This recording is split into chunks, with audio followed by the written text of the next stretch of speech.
나스닥 시장이 기술주 중심의 하락세가 진행이 되면서 결국에는 하락 마감이 됐습니다. 장 초반에 상승 출발을 했었습니다만 장 후반으로 들어서면서 계속적으로 부담감이 커졌었고요. 매도 물량이 나오게 되면서 결국 하락세로 마무리가 됐습니다.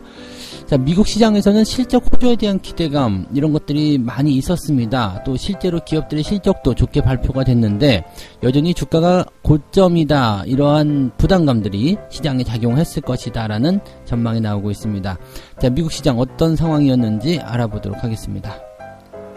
코인베이스가 상장을 했습니다. 그에 따라서 그동안 가상화폐에 대한 기대감들이 굉장히 커지고 있었는데 이 코인베이스의 상장을 통해 가지고 이 가상화폐 기대감들이 더 폭발적으로 늘어났을 것이다 이런 전망들도 나오고 있고요. 그렇지만 파월 의장이 가상화폐는 여전히 투기 수단이다 인정하지 못한다 뭐 이런 식의 발언을 하게 되면서 저격을 또 했죠. 그래서 뭐 가상화폐의 변동성이 또 커지고 있다 뭐 이런 얘기도 있는데 비트코인 지금 상황 나쁘지 않거든요. 그래서 이런 부분들 어떻게 봐야 되는지 알아보도록 하겠습니다. 불가리스 파몬 들어보셨죠? 지금 뭐 인터넷 사이트 뭐 쇼핑몰 이런 데 들어가시면은 불가리스 못 사가지고 난리가 아닙니다. 인기 검색어 1등이 불가리스인데요. 이 불가리스가 그 코로나 쪽에 뭐 예방 효과가 있다, 뭐 코로나의 어떤 그런 바이러스를 사멸시킨다, 뭐 이런 얘기가 있었어요. 그래서 불가리스 파몬이라고 할 정도로 대단히 이슈화 됐었는데 이것을 만들어낸 남양주업의 주가 움직임도 수상하다라는 얘기가 나오고 있습니다. 무슨 얘기인지 한번 알아보도록 하겠습니다.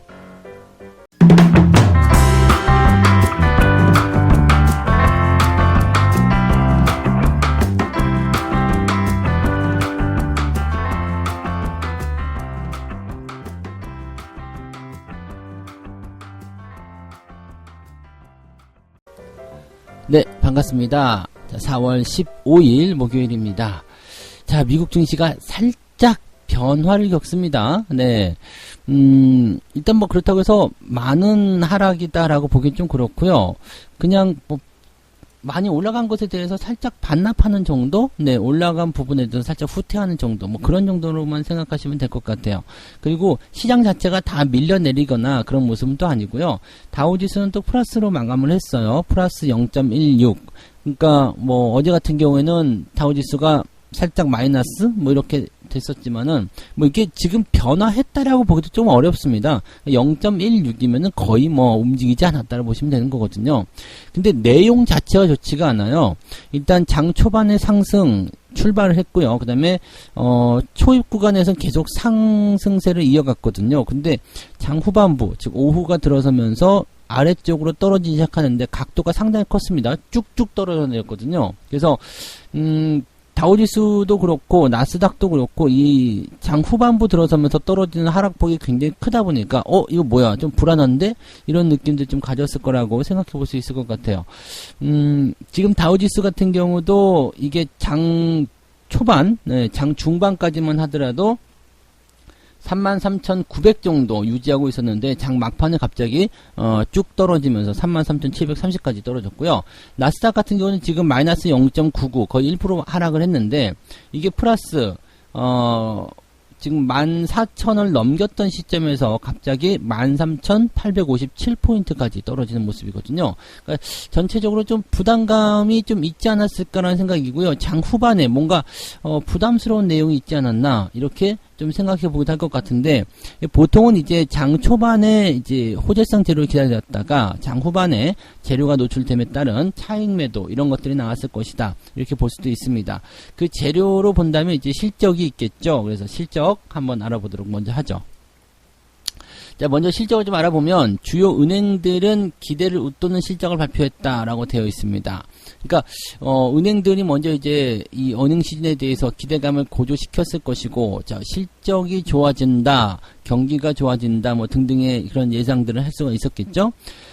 지금 JP모건, 그 다음에 골드만삭스 이런 은행권의 실적이 예상치를 웃돌았는데 이게 이제 개장 전에 나왔어요. 그러니까 상승 출발 시작, 그 다음에 장 초반에 쭉 치고 넘어가는 그런 형태였겠죠. 그런데 이런 상황이 벌어지게 되면서 기술주들의 차익 실현이 일어났다. 즉 좋은 재료, 즉 호재성 재료가 나올 때 그 전에 이 호재성 재료를 통한 주가 상승이 이미 주가에 반영이 되었다라면 이런 재료가 딱 나오는 시점 이후부터는 차익 매도가 쏟아진다. 이게 이제 주식시장의 이제 정설이잖아요. 그러다 보니까 이제 매도가 나오기 시작했고 최근에 이제 많이 올랐던 기술주들의 차익 실현이 나타나게 된 것이다. 뭐 이런 식으로 전환이 좀 된 것 같습니다. 뭐 은행주들의 실적, 그 다음에 기업들의 실적, 뭐 이런 것들이 다 계속 좋아질 것이다라는 것은 뭐 우리가 다 알고 있는 내용이고요. 뭐 1분기보다 2분기가 더 좋을 것이다. 이런 전망들도 나오고 있기 때문에 당장은 나쁜 건 아닙니다. 근데 주가가 이제 이 급등락을 계속해서 만들어내는 이유, 변동성이 커지는 이유는 아직까지는 불안하다 이거죠. 기업의 실적이 좋지만 아직까지는 뭐 코로나에 대한 부분들도 아직 있고 그 다음에 뭐 백신에 대한 어떤 불신 이런 것도 생길 수 있기 때문에 아직은 불안하다 이런 게 있는 것 같아요. 그래서 주가가 올라갈 때 차익 실현을 같이 들어가는 형태의 모습 이런 거라고 우리가 생각해 볼 수도 있을 거예요. 이거를 뭐 나쁘다고 볼 수는 없겠습니다만 그렇다고 또 마냥 좋다고 볼 수도 없겠죠. 그러니까 적당한 차익 실현과 함께 투자를 진행해 나간다. 이거는 또 나쁜 건 아니에요. 그렇지만 계속 상승할 수 있는 것에 대한 어떤 신뢰도가 조금 무너졌다.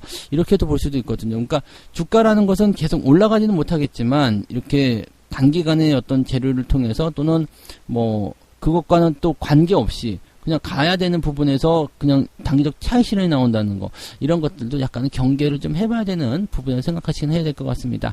어쨌건 시장 자체가 가지고 있는 재료는 나쁜 건 없었다 이렇게 생각하시면 되겠고요. 자, 그 다음에 볼만한 부분이 파월 의장의 이야기입니다. 파월 의장은 지금 현재 그 경제가 성장 변곡점에 있다라고 이제 일단 또 다시 낙관했어요. 요즘에 파월 의장 많이 나와요. 낙관적인 이야기 좀 했는데 통화 정책에 대해서는 그래도 완화적인 통화 정책을 유지하겠다. 그냥 한 말 또 한 거죠. 한 말 또 한 거긴 한데 뭔가 조금 달라진 게 있습니다. 어쩌면 이것 때문이 아닐까 싶기도 하는데 금리 인상을 고려하기 훨씬 전에 여기 주목해야 돼요. 훨씬 전에 채권 매입 속도를 늦추기 시작할 것이고 완전 고용을 달성하고 인플레이션이 2%를 웃돌 때까지는 금리를 올리지 않겠다. 이걸 어떻게 해석했냐면 금리 인상을 하기 훨씬 전에 테이퍼링을 시작한다. 통화정책을 완화시키는 게 긴축에 들어간다고? 네, 이렇게 해석이 좀 되는 부분이 있어요. 그리고 뭐 지금 다른 연준 위원들도 이렇게 얘기하면 높은 인플레이션에 대해서는 이제 이것을 다룰 방법을 알고 있고 뭐 경기에 대한 부분들은 뭐 과잉 반응하지 말라. 뭐 지금 나쁘지 않다. 이렇게 얘기를 하고 있는 상태이고 뭐 인플레이션에 대해서는 다 알고 있는 거이기 때문에 너무 호들갑 떨지 말라. 뭐 이렇게 얘기를 하고 있는 얘기긴 합니다. 근데 아무래도 저 발언이 안 좋았던 것 같아요. 훨씬 전에 테이퍼링을 시작한다. 아마도 이제 저런 발언들은 자 생각해 보세요. 금리를 만약에 2023년도까지 올리지 않겠다라고 되어 있지만 그 부분이 이제 소수위원들 지난번 회의 때 소수위원들이 조금 앞당겨 되지 않겠습니까? 라는 의견이 나왔어요. 그래서 만약에 내년도에 금리 인상을 하겠다라고 이야기가 나온다면 그것보다 훨씬 전에 테이퍼링을 시작한다. 이렇게 될 수도 있거든요. 테이퍼링을 시작한다는 것 자체가 금리 인상과 맞먹는 재료란 말이에요. 그러면 사람들이 이거 봐라. 그냥 그게 아니었어? 뭐 이렇게 얘기가 나올 수 있거든요. 그러니까 저 훨씬 전에라는 저 발언이 시장에 어떠한 영향을 줄 것인지 한번 생각해 봐야 될 것 같아요. 발언 자체가 달라진 건 아닙니다만 저 단어가 왜 들어갔을까라는 것을 한번 고민해 볼 수 있는 그런 상황이 만들어진 것 같다. 이렇게 보시면 되겠습니다. 뭐 당장은 뭐 시장에 영향을 줄 만한 뉴스는 아니다라고 보시면 될 것 같은데 그래도 뭔가 이제 시장의 변화를 이끌어낼 수 있었던 어떤 발언이 아니었을까 이렇게 생각을 좀 해볼 수는 있겠습니다. 그 정도 참고하시면 되겠고요. 자, 두 번째 이야기 가도록 합니다. 코인베이스가 상장을 했습니다. 코인베이스. 이게 미국 최대의 가상화폐 거래소인데, 상장을 딱 하면서 이제 주가에 대한 부분들은 또 많이 올랐었죠. 근데, 상장하자마자, 네, 나스닥에 지금 상장을 했는데, 상장하자마자, 파월 의장이 가상화폐는 투기 수단이야 라고 이야기했습니다. 누가요? 파월이 여기저기 잘 나오네요. 워싱턴 DC의 경제클럽과의 원격 인터뷰에서 가상화폐가 아직 결제수단의 지위에 오르지 못했다. 네. 가상화폐는 정말로 투기를 위한 수단이고 결제수단으로서 활발히 사용되지 못하고 있다.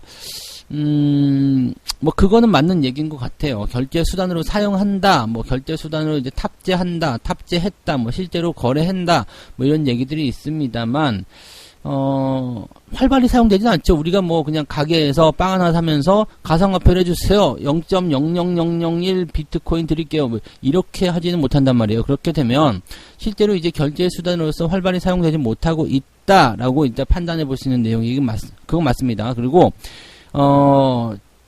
지금 변동성이 굉장히 크다라면 이것을 화폐로서 인정할 수가 없다라는 얘기가 나올 수 있습니다. 네, 변동성이 크게 나타나. 왜냐면, 이 달러라든지, 이 뭐, 원화라든지, 우리가 10,000원짜리의 가치가 갑자기 막 7,000원까지 떨어졌다가 갑자기 20,000원이 됐다. 이렇게 되면 안 되는 거거든요. 그러니까, 화폐는 화폐로서의 어떤 그런 기준점을 가지고 있어야 되는데, 그런 거 없이 막 급등락을 거듭한다. 그렇게 된다라면, 화폐의 가치가 이렇게 변동성을 크게 가지면 되겠는가? 그래서 화폐로서 인정하지 못한다. 이것이 파월 의장의, 어떤 그 이야기라고 보시면 될 것 같죠? 이게 변동성이 크다라는 것 때문에 가치 저장의 수단은 아닌데 이것을 이제 금에 비교를 하는 발언이 있었단 말이에요. 그래서 달러화랑 비교하기보다는 오히려 이제 이 비트코인은 금의 대체제적인 투기적 자산에 더욱 가깝다. 그러니까 비트코인을 하던 사람들은 여기서 갑자기 기분이 좋아졌어요. 아, 또 이게 파월이 우리를 깠네 그랬는데 뭐 금에 대체되는 투기적 자산이라고? 금이라고? 그러니까 비트코인은 금! 뭐 이렇게 또 얘기가 되더라고요. 그래서 변동성을 보이다가도 이게 사람들의 생각이 좀 이상하긴 하죠.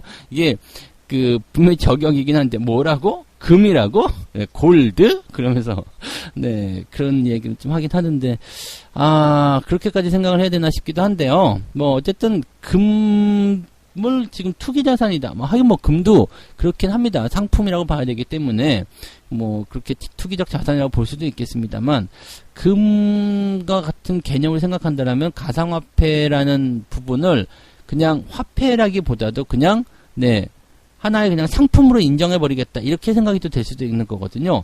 만약에 그렇게 된다면 어느 정도 지위가 올라간 것이 아니겠느냐 이렇게 또 판단이 될 수도 있는 내용이라서 계속 비트코인의 어떤 상승을 부추기는 그런 상황이 될 수도 있겠죠. 근데 연방은행에서는 일단 그것을 상품으로 인정해버려서 치워버리게 된다면 화폐에 도전하는 일은 없을 것이다. 사실 금 가지고도 거래하잖아요. 나 금 한 돈 줄 테니까 뭐 어떻게 해줘라라든지 금을 현금으로 바꿔가지고 이렇게 한다든지 뭐 금을 돈처럼 사용할 수도 있는 거거든요. 그러니까 그렇게 생각을 할 수도 있지 않겠느냐. 그러면 그동안 찬밥에 완전히 아무것도 아닌 것이다라고 생각했었던 가상화폐가 상품으로서의 가치 정도는 인정받는 것 아니겠느냐. 요게 지금 중론이 되고 있는 상황입니다. 이야기가 되게 이상하게 갔죠. 근데 이렇게 거래가 계속 되게 되고 또 이 코인베이스라는 거래소가 또 이 거래소가 막 뭐 거기만 있는 게 아니라 우리나라도 많이 있고 하다 보니까 그렇게 되면 이제 사람들이 다 한다라면 그것도 상품으로서 인정을 받아야 되는 거 아니냐 이런 식의 얘기도 나오고 있는 거죠. 그러니까 미국 나스닥 시장에 상장한 이 미국 최대의 가상 자산 거래소 이 코인베이스가 주가가 이제 쭉 올라갔다가 지금 다시 내려가는 그런 형태로 되어 있고요. 현재 5,600만 명의 사용자를 보유하고 있다라고 합니다. 비트코인이 거래할 수 있는 주요 거래소고요. 96조 뭐 그 정도 됐다고 합니다. 그래서 이 장 마감에는 이제 주가가 좀 떨어졌습니다. 그래서 시가총액이 1,000억 달러를 돌파하기도 했으나 오후에는 주당 338달러로 후퇴를 했다 이렇게 되어 있습니다. 그래서 지금 100조가 조금 안 되는 그런 정도의 규모로 상장이 되었다라고 되어 있죠. 여기서 이제 우리나라 두나무도 한번 생각해 볼 필요가 있어요. 뭐 일각에서는 두나무가 미국 시장에 상장하게 되면 100조 원의 그런 기업 가치 가질 것이다라고 했는데 쉽지 않을 것 같죠? 지금 코인베이스가 5,600만 명의 사용자를 보유하고 있고 미국 최대의 거래소인데 100조 원이 안 됩니다. 그러면 두나무가 거기 가서 상장을 했다고 해서 과연 100조 원이 될 것이냐. 그래서 뭐 20조 원이다, 뭐 몇 조 원이다 이렇게 얘기 나오는데 그건 이제 가봐야 되지 않겠느냐 이렇게 볼 수 있겠습니다.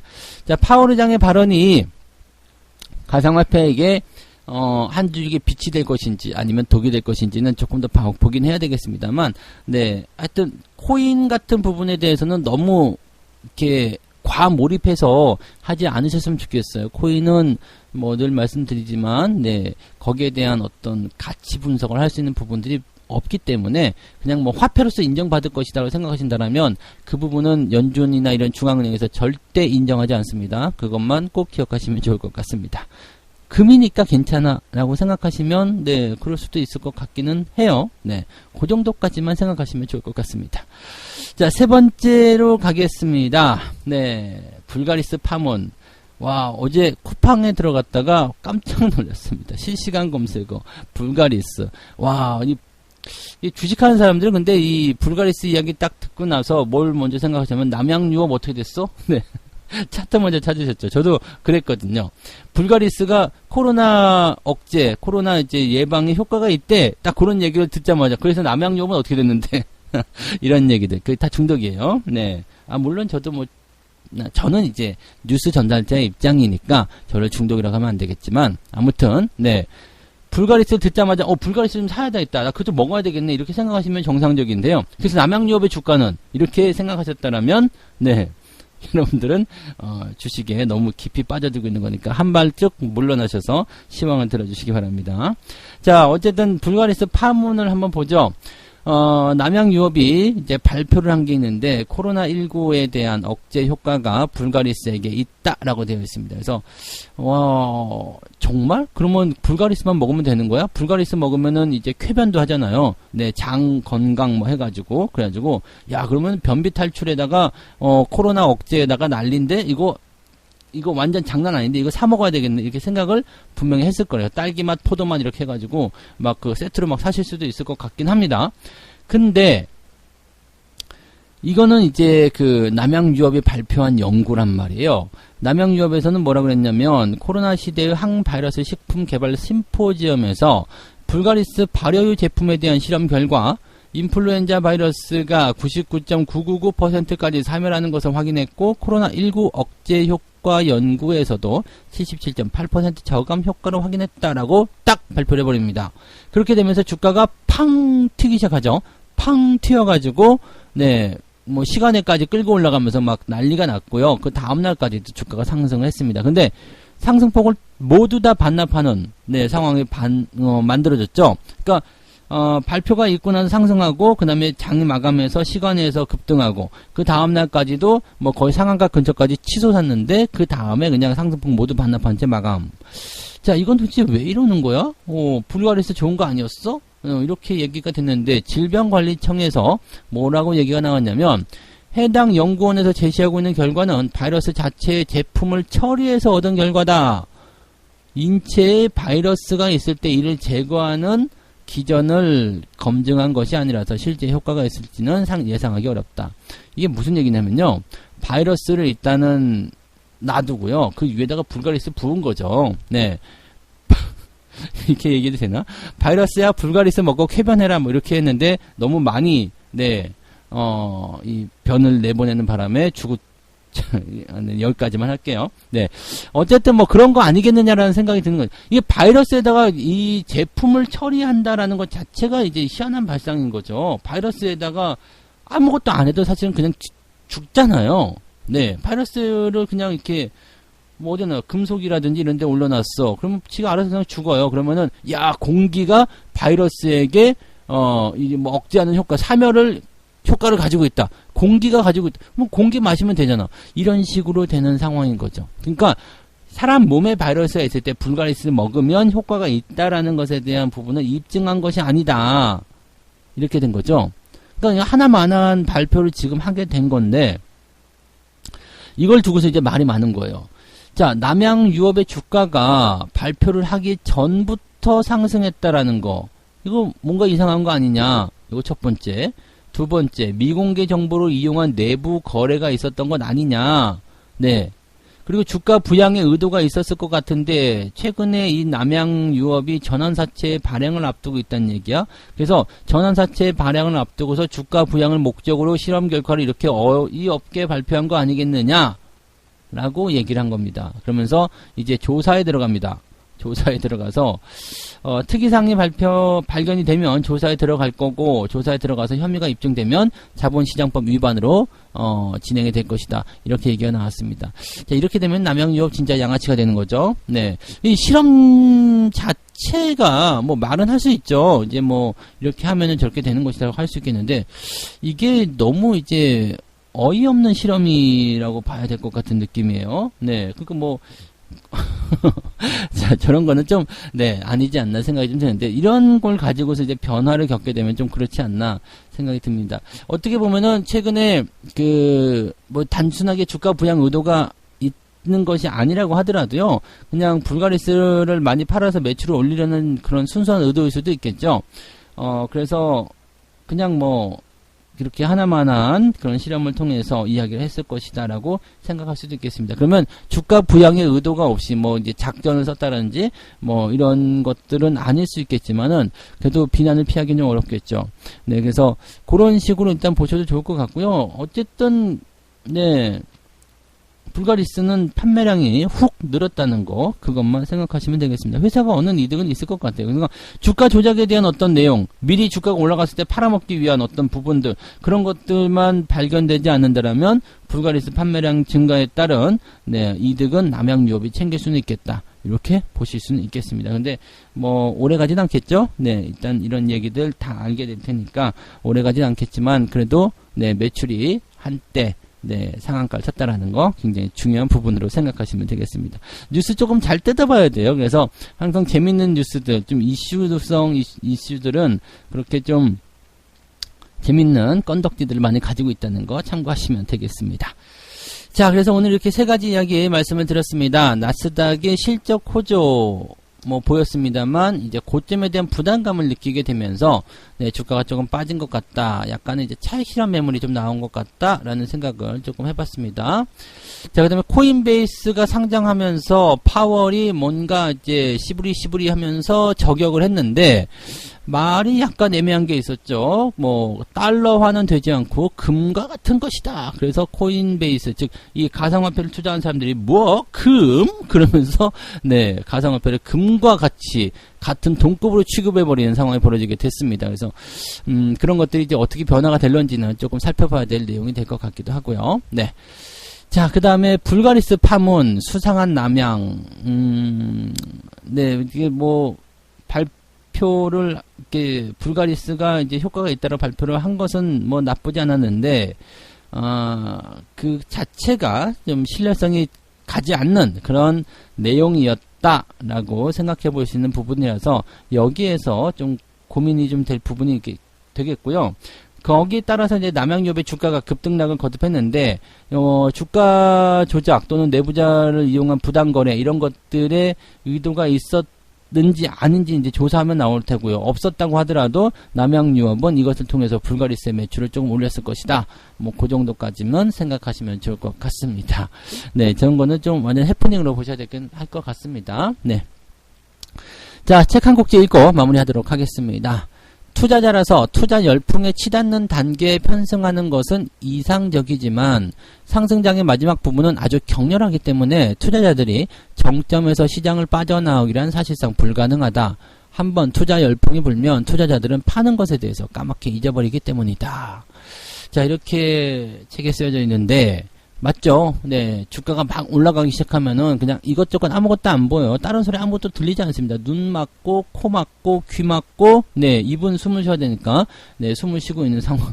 네. 그냥 자기 말만 하는 거죠. 듣지도 않아요. 그냥 내가 만약에 주식을 딱 사잖아요? 그러면 그때부터, 이 주식에 대한 나쁜 얘기가 아니라 이 주식이 올라가야 될 좋은 뉴스만 찾게 되는 거. 그거가 똑같습니다. 그래서 한쪽만 계속 쳐다보게 되는데 한 발짝 물러서면 조금 더 시야가 넓어지거든요. 그러니까 항상 주식에 대해서 주관적인 것이 아니라 객관적인 입장으로 바라보게 되면 너무 올랐는데 너무 이거 지금 이상한데 아니면은 뭐 계속 좋아질 것 같은데 이런 관점들을 우리가 생각할 수가 있어요. 조금 더 여유를 가지고요. 한 발짝 물러서서 시장을 바라보셨으면 좋겠습니다.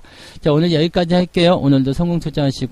저는 장중시황에서 다시 오겠습니다. 고맙습니다.